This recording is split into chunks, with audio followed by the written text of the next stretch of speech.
Somewhere in the Texas Hill Country, there's a hole in the ground that has swallowed people whole and never given them back. Locals call it Jacob's Well. Tourists call it paradise.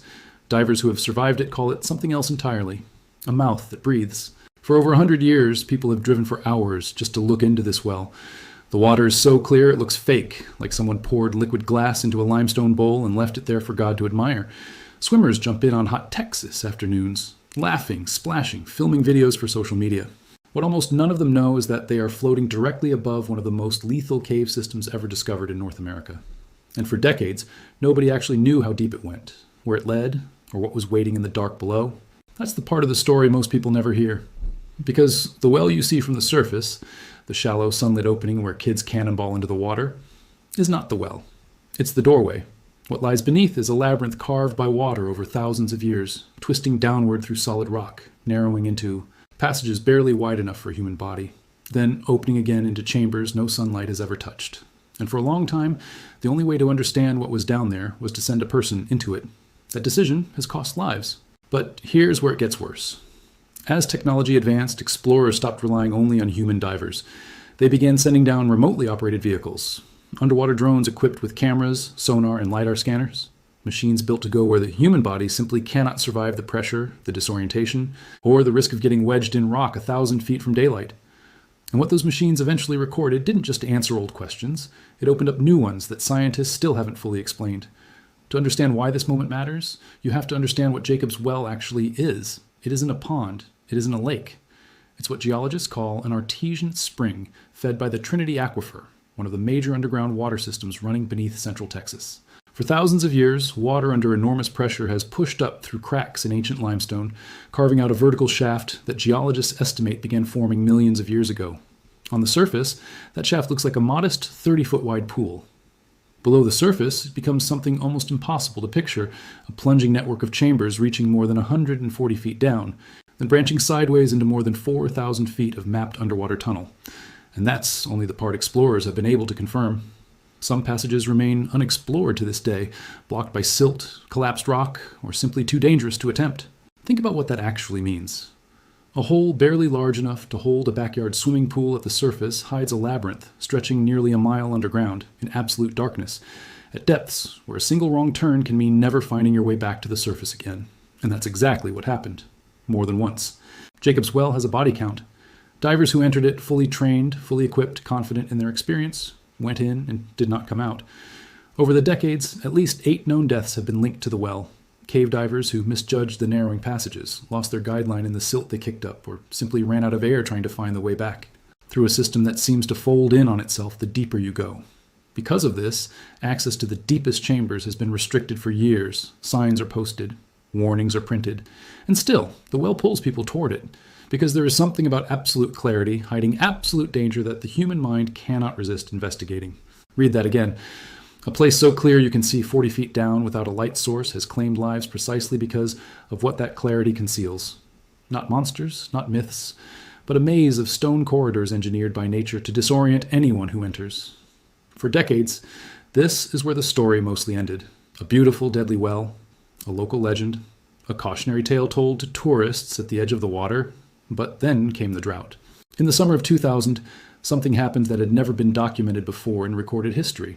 Jacob's Well stopped flowing. The pressure from the aquifer below dropped so low that for the first time ever, water stopped pushing up out of the well entirely. Locals who had lived beside it their whole lives stood at the edge in stunned silence. This spring, which had run continuously for as long as anyone could remember, had gone quiet. And that silence terrified people more than any flood ever could, because it meant the aquifer, feeding an entire region's water supply, was in trouble. It meant growth, development, and unchecked water use upstream were pulling faster than nature could refill. This is not chaos. This is a warning. The well eventually began flowing again, but the event changed everything. It forced hydrologists, conservationists, and cave scientists to take Jacob's Well seriously, not just as a tourist attraction, but as a barometer for the health of an entire underground water system that millions of people in central Texas depend on. If the well can stop, that means the aquifer can run dry. And if the aquifer runs dry, an entire region's drinking water is at risk. Suddenly, this small limestone hole in the hill country wasn't just a local curiosity. It was a warning sign for a much larger, much more dangerous story unfolding beneath everyone's feet. That's when the real investigation began. A nonprofit group known as the Jacobs Well Exploration Project formed with one mission: map the entire system, understand exactly how deep it goes, how the passages connect, and what role this spring plays in the larger aquifer network. But mapping a cave that has already killed trained divers is not something you do carelessly. You do not simply send more people down into a system that has already proven it does not forgive mistakes. So they turned to machines. Engineers and cave scientists began deploying specialized, remotely operated underwater vehicles, compact drones fitted with high-resolution cameras, sonar arrays, and 3D scanning equipment, designed to navigate the narrow, twisting passageways without risking a single human life. These weren't simple toy drones.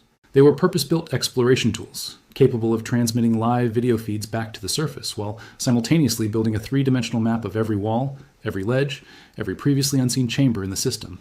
And here's where everything changes. As these drones descended past the point most human divers dared to go, the footage they sent back revealed a cave system far larger and far stranger than anyone had estimated. Passages branched off in directions nobody expected. Chambers appeared where old survey data suggested solid rock. The drones captured detailed imagery of underwater rock formations shaped by millennia of mineral deposits, ancient fossilized material embedded in limestone walls, and sediment layers that told a story of the region's climate stretching back long before written history. In some sections, the cameras revealed narrow squeeze passages so tight that even the most experienced human cave divers had never dared attempt them. And yet, the drones pushed through, sending back the first images humanity had ever seen of those spaces. Think about what that means. There are chambers in Jacobs Well that no human eye has ever witnessed directly. The only reason we know they exist at all is because a machine went where a person physically could not survive going. But the discoveries weren't only geological. As the mapping project progressed, researchers began piecing together a far more complete picture of exactly how water moves through this section of the Trinity Aquifer, which passages carry the most flow, where blockages form, where the system is vulnerable to collapse or contamination. This data isn't just academic. It directly informs how local governments manage groundwater extraction, how conservation easements are drawn around the property, and how emergency services would respond if a diver ever became trapped again. In other words, the drone footage didn't just satisfy curiosity, it became a working blueprint for protecting both human lives and a fragile water source that an entire region depends on. And this is where the story stops being about a well and starts being about all of us. Because Jacobs Well is not unique. It's simply one visible entry point into a vast, largely invisible network of underground water systems that exist beneath much of the United States, and frankly, much of the world. Karst aquifers like the Trinity system are notoriously difficult to study, because so much of them exists in total darkness, under pressure, in spaces too dangerous for direct human access.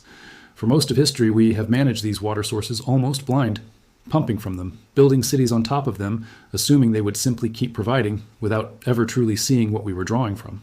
Jacobs Well, and the drone footage recovered from inside it, represents one of the first times a hidden aquifer system has been mapped this thoroughly, this deep, using technology precise enough to reveal not just where the water goes, but how fragile the entire system really is. What most people are not seeing is that stories like this are quietly playing out across the world. Old water sources, ancient limestone systems, aquifers that took millions of years to form, suddenly being stressed by modern extraction rates that took only decades to reach unsustainable levels. Jacobs Well going silent in the year 2000 wasn't an isolated Texas incident. It was a preview, a regional case study in what happens when an invisible resource gets treated as infinite. According to researchers involved in ongoing groundwater studies across the region, aquifer levels in parts of central Texas have continued fluctuating dramatically in the years since, driven by population growth, agricultural demand, and prolonged drought cycles linked to shifting climate patterns. Jacobs Well itself has slowed or briefly stopped flowing again in subsequent dry years, a recurring symptom rather than a one-time event. Each time it happens, it draws renewed attention, and each time the underlying pressure on the aquifer has not meaningfully eased. So the drone goes back down, again and again, because the well isn't just a tourist attraction anymore, it's a diagnostic tool, a living, breathing gauge for the health of an aquifer that supplies drinking water, ranching operations, and rapidly growing suburban development across Hays County and beyond. Every new descent adds another layer to the map. Every new chamber discovered adds another data point to a growing, unsettling picture of just how interconnected and how vulnerable this underground world truly is. And there's still more we don't know. Sonar readings taken during recent mapping expeditions have hinted at passages branching even further than current maps show, chambers that dead end in walls of collapsed rock that may or may not be hiding continuations beyond them. Some cave scientists believe the fully mapped 4,000 plus feet of tunnel represent only a portion of the system's true size. Others suspect deeper connections to nearby springs and sinkholes across the region, meaning Jacob's Well might not be an isolated feature at all, but one visible node in a much larger underground network that connects to other karst formations scientists haven't even begun to survey. Think about what that possibility means. If true, it would mean the water bubbling up through this one small, clear pool in the Texas Hill Country is connected to a hidden circulatory system running beneath the entire region, one that no single map, no single drone descent has fully charted. This is not a mystery that ends with one dramatic video.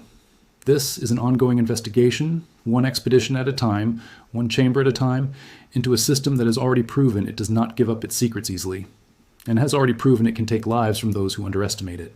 Which brings the story back to where it started, to that quiet, breathtakingly clear pool of water in the hill country, where families still swim on summer afternoons, unaware of the 4,000-foot maze twisting beneath their feet, unaware of the drought that once silenced it completely, unaware of the divers who never surfaced, unaware of the machines now mapping every inch of darkness those divers couldn't survive.